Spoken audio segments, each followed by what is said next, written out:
This video is dedicated to John Saxon. Watch it, Alan. I'm shooting.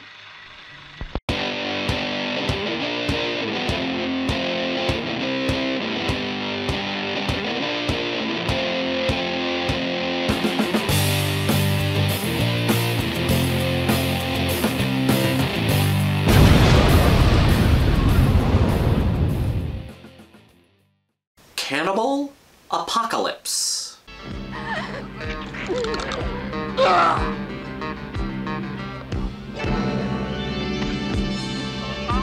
So, John Saxon passed away on July 25th. He was a prominent figure in grindhouse cinema, and it's always sad when the genre loses one of its own. John Saxon is mostly known amongst horror fans as Nancy's father from A Nightmare on Elm Street, and for his role in Black Christmas, which is one of the most criminally underappreciated slasher movies. He also starred alongside Bruce Lee and Jim Kelly in Enter the Dragon.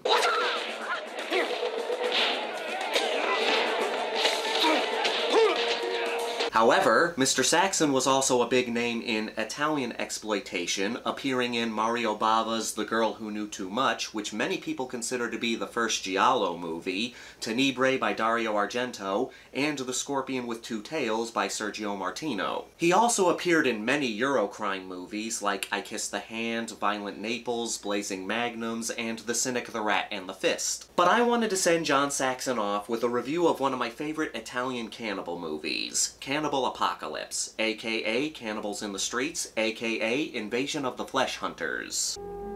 While she was here, I had this urge to bite her. To bite her, you understand? Like Bukowski. Our story begins during the Vietnam War. John Saxon plays Captain Norman Hopper. We follow him into a bloody battle with the Viet Cong.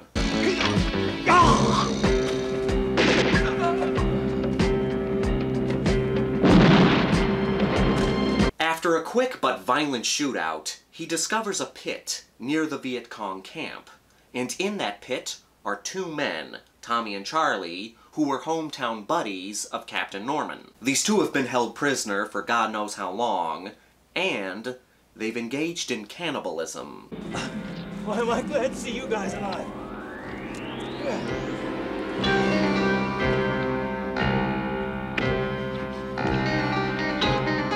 Cut to present day, 1980, in the city of Atlanta, Georgia.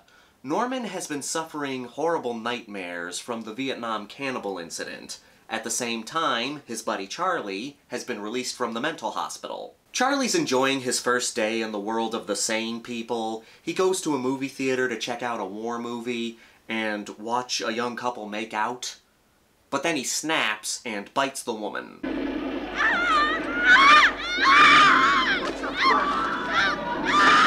Things start to escalate, and we soon learn that both Charlie and Tommy are carrying a virus that turns whoever they bite into sadistic cannibals. And what follows is some fun flesh-eating goodness.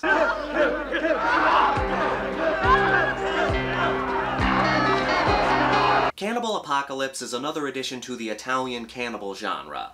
I know, shocking, right? It's not like you can tell that from the title. But what I like about Cannibal Apocalypse is that it's so different from other movies in the genre. Flicks like Cannibal Holocaust, Mountain of the Cannibal God, Man from Deep River, all take place in the jungle. Cannibal Apocalypse takes place in the city.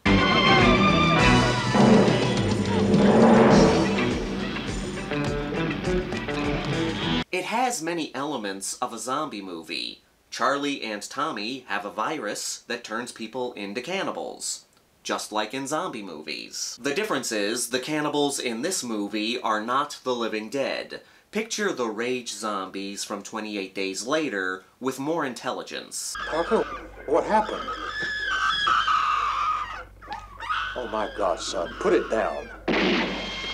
They're pretty much the people they were before they got this virus, just with an uncontrollable urge to kill, mutilate, and eat flesh. They still have intelligence. They can use weapons, they can speak, they can think, they can make plans. They're pretty much who they are.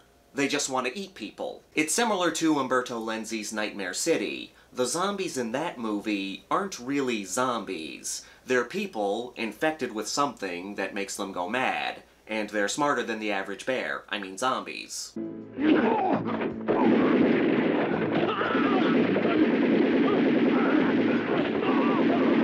By doing this, Cannibal Apocalypse creates this interesting spin to the cannibal, infected person, zombie formula.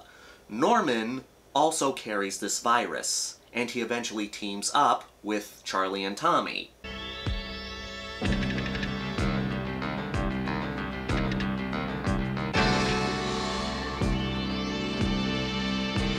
In most zombie movies, we never really find out how the outbreak began. There are exceptions, of course, but in most zombie movies, we don't know how the zombie apocalypse gets rolling. In Cannibal Apocalypse, we see the beginning of the outbreak. We follow the original carriers of this disease. Since this movie is so different from your traditional Italian cannibal flicks, it's the most fun movie in the genre. Most cannibal movies focus on being disturbing, shocking, and unsettling. This focuses more on being a bloody good time.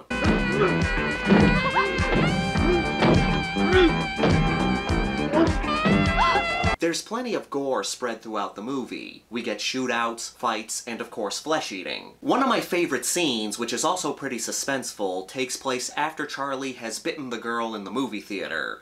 A motorcycle gang is chasing him down. He ends up in a department store where he gets a hold of a gun and just starts blowing people away.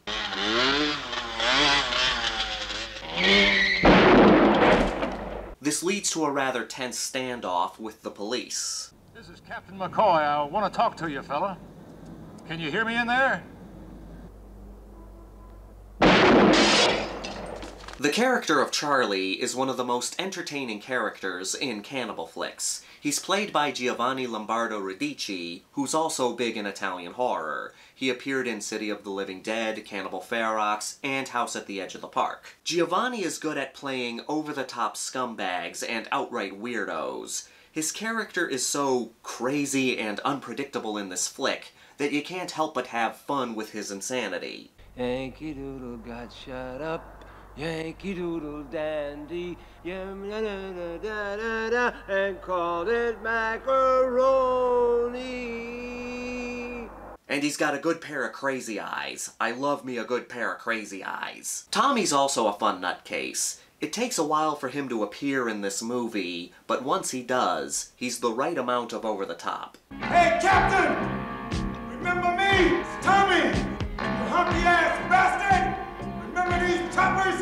Ah! But we can't forget the man we're here to honor today, John Saxon.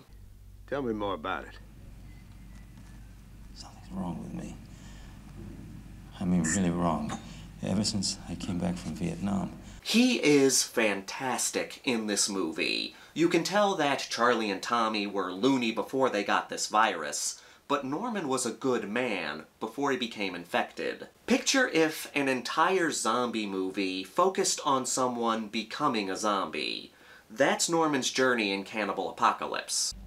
I just wanted to tell you that. Well, I really had fun. No one ever bit me like that before. You know, I never thought that... We're watching him become one of these psychotic flesh-eaters. We're watching him descend into madness. While Charlie and Tommy are crazies becoming crazier, Norman is a more tragic character. And John Saxon captures that so well in this film. You can see it in his face. He's conflicted with becoming a cannibal, but he knows this is who he is now.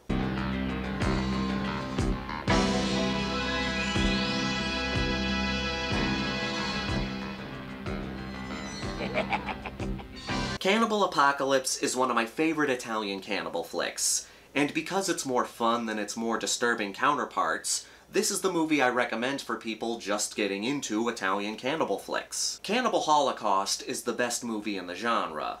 Cannibal Apocalypse is the best introduction to the genre.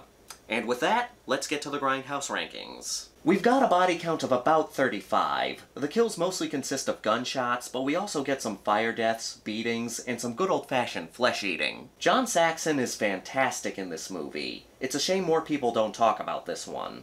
I like how this movie is so different from other cannibal flicks. It helps it stand out in the genre. The character of Charlie is a fun lunatic. Tommy is also entertaining, but he doesn't get as much time to shine. We get some good gore, especially in a very memorable death scene towards the end.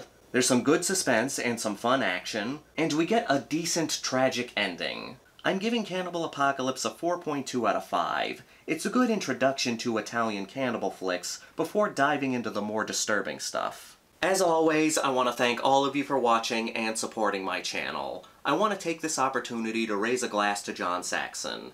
And if you'd like to join me, please pause this video and get yourself a glass. Rest in peace, John Saxon. We loved you in Nightmare on Elm Street, Black Christmas, and Enter the Dragon. But I hope people will search out your other movies, because you were great in all of them.